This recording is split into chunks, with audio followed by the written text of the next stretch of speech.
Episode 14। मैंने आराम से बैठकर अपनी सारी ध्यान शक्ति को एक जगह पर लाने की कोशिश की ताकि मैं ध्यान लगा सकूं।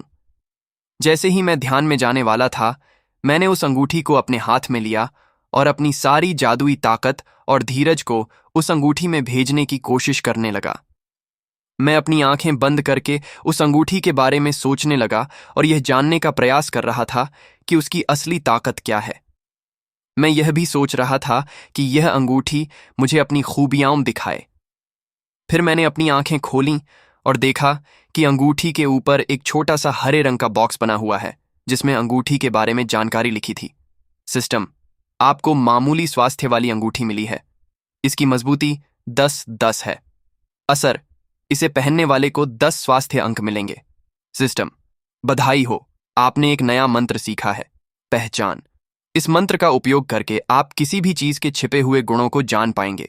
कुछ चीजों को पहचानना मुश्किल होगा, लेकिन जैसे जैसे आप इस मंत्र का स्तर बढ़ाएंगे, यह दुर्लभ चीजों के बारे में भी जानकारी देगा। मैंने कहा, तो मैंने एक पहचान नाम का मंत्र बना लिया है। बिना किसी लंबी व्याख्या में जाए, हाँ, यह किसी रोल प्लेइंग गेम जैसा ही है। और अब यही हमारी सच्चाई है। मुझे पता है कि यह सुनने में कितना अजीब लग रहा है, लेकिन सच तो यही है कि हमें राक्षसों ने किडनैप किया था। अब हमें खुद को इस माहौल में ढालना होगा। मैं तुमसे कोई झूठी बात नहीं कहूंगा। मैं तुम्हारे दर्द को समझता हूं। अभी अभी तुम्हारे साथ एक बहुत बुरा हादसा हुआ है, लेकिन तुम्हारे पास 2 रास्ते हैं। या तो तुम इससे बाहर निकल जाओ या फिर इसे अपने ऊपर हावी होने दो। फैसला तुम्हारा है। तभी यास्मीन ने बेचैनी से पूछा, तो ये अंगूठी क्या है? मैंने जवाब दिया, ओह हाँ, ये अंगूठी मामूली स्वास्थ्य की अंगूठी है। इसे पहनने वाले का स्वास्थ्य 10 अंक बढ़ जाएगा।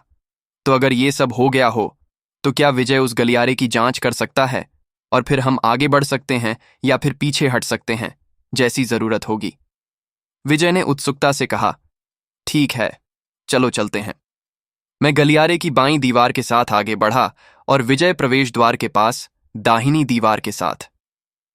जैसे ही हम कोने के पास पहुंचे, मैं नीचे झुक गया और गलियारे से बाहर निकलने के लिए तैयार हो गया। अगर जरूरत पड़ी तो मैं अपनी जादुई ताकत से विजय की मदद कर सकता था।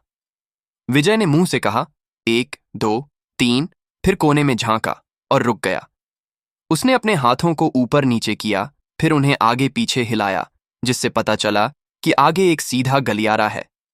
मैंने कोने के चारों ओर देखा और एक 20 फुट लंबा गलियारा दिखाई दिया, जिसके आखिर में लोहे का दरवाजा था। इस गलियारे से आगे कोई रास्ता नहीं था। मैं धीरे धीरे कोने से आगे बढ़ा और जाल या गुप्त दरवाजों की तलाश करता रहा। गलियारे से लगभग 10 फीट दूर मैंने बाईं दीवार को धक्का दिया और वह हिल गई। मिट्टी की दीवार का एक 5 फुट लंबा और 4 फुट चौड़ा हिस्सा दीवार में धकेल दिया गया और किनारे पर खिसक गया। सिस्टम, बधाई हो, गुप्त कमरा ढूंढने वाले आप पहले व्यक्ति हैं।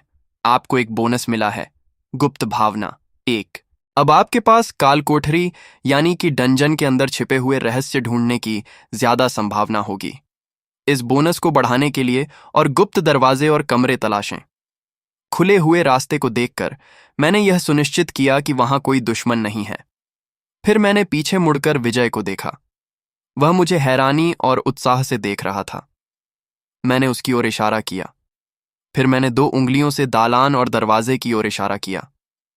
उसने सिर हिलाया और फिर उस गलियारे की जांच करने लगा जिससे हम आए थे। मैं धीरे धीरे उस छोटे से गलियारे में चला गया जो मेरे सामने खुला था। मेरी टॉर्च की रोशनी उस छोटे से गलियारे को अच्छी तरह से रोशन कर रही थी और मुझे कोई जाल नहीं दिखा। हालांकि इस लगभग 10 फुट लंबे गलियारे के आखिर में गहरे रंग की लकड़ी का एक संदूक था जिस पर धातु की पट्टी लगी हुई थी। मैं संदूक के पास गया और उसके चारों ओर जमीन, दीवारों और छत की सावधानीपूर्वक जांच की। काल कोठरी में होने के बावजूद कुछ भी अजीब नहीं लग रहा था, इसलिए मैंने संदूक की जांच करना शुरू कर दिया। मैंने यह देखने के लिए संदूक पर पहचान मंत्र डाला कि क्या यह जादुई है, लेकिन कुछ नहीं हुआ। संदूक को ध्यान से देखने पर मुझे पता चला कि वह एक साधारण कुंडी से बंद है और उस पर कोई ताला नहीं है। मैंने अपने फेंकने वाले चाकू में से एक को उठाया, फिर जितना हो सके संदूक से दूर हट गया और चाकू का इस्तेमाल कुंडी को खोलने के लिए किया। जब कुछ नहीं हुआ तो मैंने राहत की सांस ली। फिर मैंने उसी चाकू से संदूक का ढक्कन खोलने की कोशिश की। दुर्भाग्य से मैं उसे हिला तो पाया, लेकिन ढक्कन इतना भारी था कि वह चाकू की नोक से नहीं उठ रहा था। मैंने घुटने टेकने का फैसला किया ताकि मैं छाती से लगभग 30 इंच दूर रहूं। फिर मैंने ढक्कन खोल दिया। मुझ पर कुछ भी नहीं आया, न कोई धमाका हुआ और न ही कोई तीर। मैंने एक बार फिर से अपनी सांस छोड़ी और संदूक के अंदर झांका। मुझे सोने की एक ईंट और एक थैली मिली। संदूक की दीवार के साथ थैली के पीछे लगभग 2 फीट व्यास की एक गोल ढाल भी रखी हुई थी। मेरे पास लगभग 550 सेंटीमीटर की रस्सी थी और मैंने उसे ढाल और सोने की ईंट के हैंडल से बांध दिया। मैंने रस्सी को खोला और जितना हो सके पीछे हट गया। फिर धीरे धीरे ढाल और सोने को संदूक से बाहर निकालने की कोशिश की। मैं डरा हुआ था, पर मैं मरना नहीं चाहता था। ढाल छाती के किनारे से टकराई, लेकिन मैं उसे उस तरह से बाहर नहीं निकाल पाया। यह ठीक था, क्योंकि इससे मुझे यह तसल्ली हो गई कि छाती के नीचे कोई दबाव वाला जाल या ऐसा कुछ भी नहीं है। संदूक के पास जाकर मैंने ढाल निकाली और सोने की ईंट को अपने थैले में रख लिया। ढाल को देखते हुए मैंने उस पर अपनी जादू शक्ति से पहचान मंत्र का इस्तेमाल किया। सिस्टम, आपने गतिज अवशोषण की ढाल की पहचान कर ली है। स्थायित्व 165, 195। जब यह ढाल सक्रिय होती है तो यह किसी भी हमले की गतिज ऊर्जा को सोख सकती है और फिर उससे सशक्तिकृत ढाल स्लैम कौशल का इस्तेमाल करने के लिए फिर से सक्रिय किया जा सकता है। यह ढाल हमला करने वाले की शक्ति के साथ सोखी गई गतिज ऊर्जा को छोड़ देगा, जिससे छोड़ी गई ऊर्जा के हिसाब से नुकसान होगा। इसे एक लड़ाई में सिर्फ एक बार इस्तेमाल किया जा सकता है। मैं मुस्कुराया और जान गया कि ढाल के इस शक्तिशाली हथियार का इस्तेमाल कौन करेगा। इसे एक तरफ रखते हुए मैंने थैली उठाई और अंदर झांका। थैली के अंदर अलग अलग रंग की 5 औषधियां थीं। एक लाल, एक नीली, एक हरी, एक सफेद और एक नारंगी। मैंने उन पर अपना पहचान मंत्र डालने की कोशिश की, लेकिन मुझे एक सिस्टम संदेश मिला जिसकी मुझे उम्मीद नहीं थी। सिस्टम, आप औषधि की पहचान तब तक नहीं कर सकते जब तक कि आपके पास रसायन विज्ञान या कीमिया का कौशल न हो। इन क्षेत्रों में अपना ज्ञान बढ़ाने से आप उन्हें भी पहचान पाएंगे। औषधियों की थैली और ढाल को लेकर मैं चुपचाप विजय के पास वापस गया और उसे ढाल दे दी। मैंने कहा, इसे इस्तेमाल करो, ये रही। और मैंने उसे ढाल दिखाई। विजय ने पूछा, मैं इसका इस्तेमाल कैसे करूं? अपना हाथ लूप में डालो। कौशल डमी। विजय ने मुझे रोकते हुए कहा, मैं कौशल का इस्तेमाल कैसे करूं? मैंने अंदाजा लगाया। मुझे लगता है कि जब तुम्हें लगे कि कोई बड़ा हमला होने वाला है तो इसे अपनी इच्छा शक्ति से सक्रिय कर लो और यह काम कर जाएगा। मुझे पूरी तरह से यकीन नहीं है, पर मुझे लगता है कि तुम इसका पता लगा लोगे। 1 मिनट रुको, मैं लड़कियों को भी कुछ देने जा रहा हूं। मैंने उस रास्ते से वापस जाते हुए कहा जिससे हम आए थे। अनन्या, इसे पकड़ो। मैंने उसे औषधियों की थैली देते हुए कहा। उसने उत्सुकता से पूछा, ये क्या है? कुछ औषधियां हैं जिन्हें मैं पहचान नहीं पाया। हम बाद में इसका पता लगाएंगे। गलियारे के आखिर में एक दरवाजा है। मैं चाहता हूं कि तुम उस दरवाजे पर पहरा दो और यास्मीन और केविन को यहां टी सेक्शन में रहना चाहिए। विजय और मैं अंदर जाकर देखेंगे कि क्या उस दरवाजे के पीछे कोई बॉस है। अगर नहीं, तो हम इस अगले कमरे को साफ करने के बाद केविन को यहां बुला सकते हैं। मुझे उम्मीद है कि ये काल कोठरी ज्यादा बड़ी नहीं होगी और इसमें सिर्फ 3 कमरे ही होंगे, मैंने कहा और अपने अगले मिशन की योजना तैयार कर दी। अनन्या ने कहा, ठीक है, अगर तुम्हें मदद की जरूरत हो तो बस आवाज लगाना, हम दौड़ते हुए आएंगे। ये बहुत अच्छी बात थी कि उसे विजय और मुझ पर इतना भरोसा था। विजय के पास वापस जाते हुए हमने रास्ते में जाल और दूसरी चीजों की जांच की और दरवाजे तक पहुंच गए। कुछ भी न मिलने पर मैंने दरवाजे की जांच की और उस पर पहचान मंत्र डालने की कोशिश भी की। एक बार फिर मेरे पहचान मंत्र ने कोई काम नहीं किया, इसलिए मुझे पता था कि दरवाजे में कोई जादुई जाल नहीं है। दरवाजे को ध्यान से देखने पर मैंने पाया कि ये आखिरी दरवाजे जैसा ही है, इसलिए मैंने उसी तरह के जाल की जांच की, लेकिन मुझे कुछ नहीं मिला। ठीक है, अगर उस आदमी के पास कोई जादू की छड़ी हुई तो वह जादूगर हो सकता है। अभी तक हमने अपने खिलाफ जादू का इस्तेमाल होते हुए नहीं देखा है। फिर भी मुझे लगता है कि हमें इस पर पूरी ताकत से हमला करना चाहिए। मैं अपनी जादू शक्ति का इस्तेमाल करने के लिए कुछ देर के लिए ध्यान करने जा रहा हूं। इस दौरान मैं खुद को ठीक भी कर लूंगा। एक बार जब मैं पूरी तरह से तैयार हो जाऊंगा तो मैं तुम्हें इशारा करूंगा। ऐसा होने के बाद मैं चाहता हूं कि तुम दरवाजा खोलो और अंदर घुस जाओ। मैं तुम्हारे पीछे ही रहूंगा। अगर वहां एक से ज्यादा दुश्मन हुए तो मैं बाईं ओर वाले को संभालूंगा और तुम दाईं ओर वाले को। हालांकि अगर कोई जादूगर हुआ तो मैं पहले उस पर हमला करूंगा। अगर सिर्फ जादूगर हुआ तो मैं चाहता हूं कि तुम उसका ध्यान रखो, और फिर जब मैं अपनी पूरी ताकत से एनर्जी ब्लास्ट करूं तो मैं चिल्लाऊंगा। जब ऐसा हो तो मैं चाहता हूं कि तुम पीछे की ओर कूद जाओ और अपनी ढाल को सक्रिय कर लो। उम्मीद है कि ये मेरी एनर्जी से निकलने वाली लहरों से तुम्हें बचा लेगी। एक बार सब कुछ शांत हो जाने के बाद अंदर जाओ और उसे खत्म कर दो। अगर हालात खराब हो जाते हैं तो पीछे हटने का कोड वर्ड होगा मैंगो स्मूदी। हाँ, ये ठीक है, मैंने अपनी योजना बताते हुए पूछा। किसी को कोई सवाल? विजय ने कहा। वैसे इस योजना में कुछ दिक्कतें हो सकती हैं, पर तुम्हें पता है कि इतिहास में जनरल ने क्या कहा है? हर अच्छी योजना तब तक ही ठीक काम करती है जब तक कि दुश्मन सामने ना आ जाए। बाएं साफ, दाएं साफ। हमने एक पल में एक के बाद एक इन शब्दों को दोहराया। ये सब 3 सेकंड से भी कम समय में हुआ। विजय ने छिपकली जैसे दिखने वाले उस आदमी पर हमला कर दिया जिसने कपड़े पहने हुए थे, और मैंने जल्दी से उसे स्कैन किया। छिपकली जैसा आदमी, जादूगर स्तर 3, स्वास्थ्य अंक 250 250, जादू अंक 320 320, धीरज अंक 140 140। वो स्तर 3 का है, मैंने कहा। विजय सावधान रहना, और मैं तुरंत अपनी जगह पर पहुंच गया और अपनी एनर्जी को फिर से ब्लास्ट करने के लिए तैयार करने लगा। शवों को जमीन पर गिरने दो, विजय ने अपने पसंदीदा गानों में से एक को गाते हुए कहा और उस जादूगर पर हमला कर दिया। अपने बाएं हाथ में ढाल को पकड़कर और जादूगर की गर्दन पर दाएं से बाएं तलवार से वार करते हुए उसने हमला किया। पर आखिर वक्त पर जादूगर ने अपनी छड़ी से उनकी तलवार को रोक दिया। दुर्भाग्य से जादूगर के लिए यह विजय का सिर्फ एक दिखावा था। असली हमला तो उसका बायां हाथ था, जिसने ढाल से जादूगर के मुंह पर जोर से मारा। जादूगर उस ढाल की ताकत से पीछे की ओर गिरने लगा। विजय के चेहरे पर एक भयानक मुस्कान आ गई।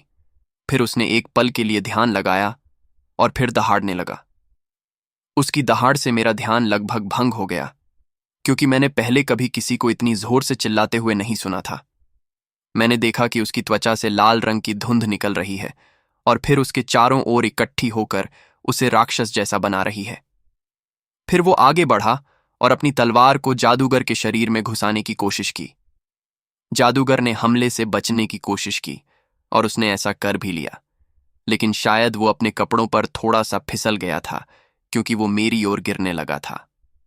जैसे ही वो गिरा, उसने एक ऐसी भाषा में कुछ शब्द कहे जिसे मैं समझ नहीं पाया, और उसकी छड़ी से अंधेरे की 3 किरणें निकलीं, जिनमें से एक ने विजय की नई ढाल पर हमला किया, जबकि बाकी 2 ने उसकी बाहों और कंधों को झुलसा दिया।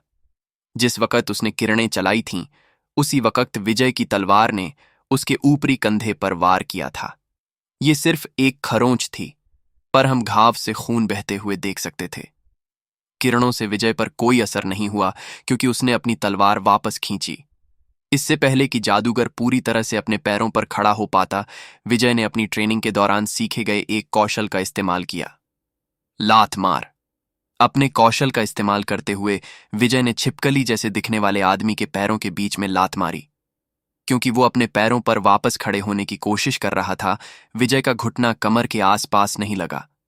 हालांकि ये झटका जादूगर की जांघ के साथ लगभग ऊपर की ओर लगा और मैंने चीजें टूटने की आवाज सुनी। जादूगर दर्द से चीखा और उसकी छड़ी जमीन पर गिर गई। इस लड़ाई के दौरान मैं अपनी एनर्जी को ब्लास्ट करने में लगा हुआ था। ये वक्त था। मैं चिल्लाया, विजय पीछे हटो, और अपना वार कर दिया। जैसे ही धमाका हुआ, मैंने अपने पुराने अनुभवों से सीखा और जादूगर से दूर हटकर अपने सिर को ढक लिया। इस बार मेरी एनर्जी का असर पहले से ज्यादा था। जब मैंने सिर उठाया तो देखा कि विजय उस जादूगर पर लगातार वार कर रहा था। मैंने देखा कि मैंने एनर्जी ब्लास्ट में अपनी 820 जादू शक्तियों का इस्तेमाल किया था, और उससे छिपकली जैसे दिखने वाले आदमी को लगभग 100 अंडे हार्ट का नुकसान हुआ था। इससे मुझे पता चला कि मेरे हमलों से आम हमलों से 50% ज्यादा नुकसान हुआ था। लेकिन अनन्या की वजह से मुझे पता था कि इस नुकसान को और भी बढ़ाया जा सकता है। विजय ने उस जादूगर को पहले ही काफी नुकसान पहुंचा दिया था, लेकिन वो अंधेरे की किरणों से भी लगभग 50 नुकसान झेल गया था, जिससे जादूगर बच गया था। कॉम्बैट लॉग के अनुसार विजय ने क्रोध नाम का एक कौशल इस्तेमाल किया था और वो अभी भी उसी के असर में था। मेरे हमले के कुछ वक्त बाद विजय ने जादूगर को खत्म कर दिया और अब उसकी लाश को बिगाड़ रहा था, पर मुझे पता था कि सिस्टम इसे ठीक कर सकता है। विजय, विजय, विजय, मैं चिल्लाया। मैंने लगभग 10 सेकंड तक कोशिश की, फिर वह गिर गया और बेहोश हो गया। फिर वो लगभग 15 सेकंड तक कराहता रहा। क्या हुआ? उसने पूछा। मुझे नहीं पता, पर सब कुछ धुंधला है, जैसे मैं पूरी तरह से होश में नहीं था। मैं सिर्फ उस दुश्मन को देख पा रहा था और वो मुझे ताना मार रहा था। अनन्या, तुम, मैं, हर कोई खतरे में था। उसे मरना ही था। मुझे उसे मारना पड़ा। अपना कॉम्बैट लॉग देखो, तुम्हें पता चल जाएगा कि उसने तुम्हारे साथ क्या किया। और घबराना मत, हम जीत गए, यही मायने रखता है। मैं कहता हूं कि तुम इस एक आदमी को लूट लो। अपने कॉम्बैट लॉग की जांच करते हुए विजय ने अपना सिर हिलाया। फिर वो धीरे से उठा और उसने जादूगर के अवशेषों को देखा। यार, मुझे यकीन है कि ये मूर्ख नरक में जल रहा होगा। मैं ऐसा हो गया था, इतना गुस्से में। ऐसा लगता है कि उन 2 किरणों ने मुझे लगभग 50 अंक नुकसान पहुंचाया है। अगर तीसरी किरण लगती तो ये 75 होता। धिक्कार है, ये तो मेरे एचपी का 3/4 हिस्सा है, विजय ने कहा। इसे लूटने पर एक सोने का सिक्का और उसकी छड़ी मिली है। क्या तुम इसे देखना चाहते हो यार? उसने छड़ी मेरी ओर बढ़ाते हुए कहा। छड़ी को गायब होते देखना और फिर उसके हाथ में फिर से आ जाना एक अजीब अनुभव था। पहचान मंत्र इस्तेमाल करने पर मुझे पता चला कि छड़ी में क्या खूबियां हैं। सिस्टम, आपको अंधेरे की किरणों की छड़ी मिल गई है। स्थायित्व 150। इसे दिन में एक बार चार्ज किया जा सकता है। हर हमले में ये 3 कालिमाई किरणें फेंक सकता है और काला जादू करने की ताकत पर निर्भर करेगा। मैंने कहा, यह उसके लिए आसान होगी जो जादूगर बनना चाहता है। और फिर मैंने खुद को ऐसा कहने के लिए डांटा। फिर मैंने विजय को छड़ी के बारे में जानकारी दिखाई। बुरी नहीं है, विजय ने कहा। कमरे की जांच करें, विजय ने कहा। हमने अगले 10 मिनट कमरे को साफ करने में बिताए और ये सुनिश्चित किया कि उसमें और कुछ न छिपा हो। पर जांच करने पर एक साइन दिखा। सिस्टम, आपको कालकोठरी क्षेत्र मिल गया है। कालकोठरी क्षेत्र पर कब्जा करने के लिए बस ऐसा ही कहें। सिस्टम, बधाई हो, आप एक कालकोठरी क्षेत्र पर कब्जा करने वाले पहले आदमी हैं। आपको और आपके सभी साथियों को अब से फर्स्ट एडवेंचरिंग पार्टी का फायदा मिलेगा और आपके आसपास के 5 मील में कोई कालकोठरी होगी तो आपको पता चल जाएगा। अगर आप अपने साथियों के साथ हैं तो ये फायदा और भी बढ़ जाएगा। सिस्टम, कालकोठरी क्षेत्र एक जादुई केंद्र है जो कालकोठरी बना सकता है। अब जब आपने कालकोठरी पर कब्जा कर लिया है तो आप इसका इस्तेमाल अपनी खुद की कालकोठरी बनाने के लिए कर सकते हैं या फिर इसे दूसरी चीजों के लिए भी इस्तेमाल कर सकते हैं। समय और मेहनत से आपको पता चल जाएगा कि क्या करना है। कालकोठरी के मास्टर की उपाधि जीतने पर आपको बधाई हो। अब आपको कालकोठरी के अंदर हर चीज पर 8% का बोनस मिलेगा। अगर आपने कालकोठरी के गोले को कालकोठरी से हटाया तो 24 घंटे के अंदर कालकोठरी गायब हो जाएगी। अगर गोले को हटाने के बाद आप कालकोठरी के अंदर हुए तो आपकी मृत्यु हो जाएगी। जमीन में हल्का सा झटका लगा और मैंने विजय को देखा और कहा, लगता है वक्त खत्म हो गया है, हमें यहां से निकलना होगा। कमरे से बाहर निकलकर हमने पार्टी को बुलाया और दरवाजे की ओर चल दिए। हैरानी की बात है कि अभी दोपहर भी नहीं हुई थी और हमने इतने कम समय में इतना सब कुछ कर लिया था। हम सब ट्रक में बैठ गए और यास्मीन के घर की ओर चल दिए।